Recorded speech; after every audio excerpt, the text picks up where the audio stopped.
Circle চাপানো ধন্যবাদ ত্বরান্বিত হবে। যার ফলে আমরা সুষ্ঠু যদি নেওয়া হয়ে থাকে, আপনারা যদি আমাদেরকে একটু বিষয়ে যতটুকু আলোচনার সুযোগ আছে ওখানে আমাদের তথ্য অফিস, ফায়ার সার্ভিস, আমাদের নিরাপত্তা বাহিনী আছে, নিরাপত্তা নিয়ে কোনো শঙ্কা নাই। এটা নির্ধারিত একটা ভোট গণনা করে সঠিকভাবে আমরা তুলে নিয়ে আসবো, এটা নিয়ে আমরা আলোচনা করেছি এবং এই ক্ষেত্রে জনগণ আমাদের সহযোগিতা আপনারাও করছেন।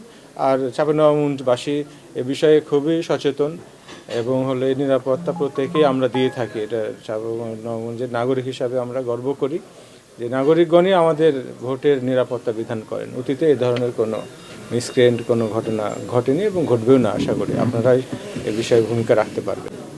আমাদের সময় আছে এখনো 12 তারিখ তো, যে আমাদের এই যে পুলিশ, র্যাব, বিজিবি, সেনাবাহিনী এটা একসাথে আমরা মাঠে মুভ করবে।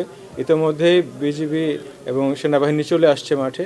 কয়েকদিনের মধ্যে দেখবেন যে যখন তারা একেবারে গ্রামে গঞ্জে ছড়িয়ে পড়বে তখন নিশ্চয়ই নিরাপত্তা বোধটা আমাদের মধ্যে চলে আসবে।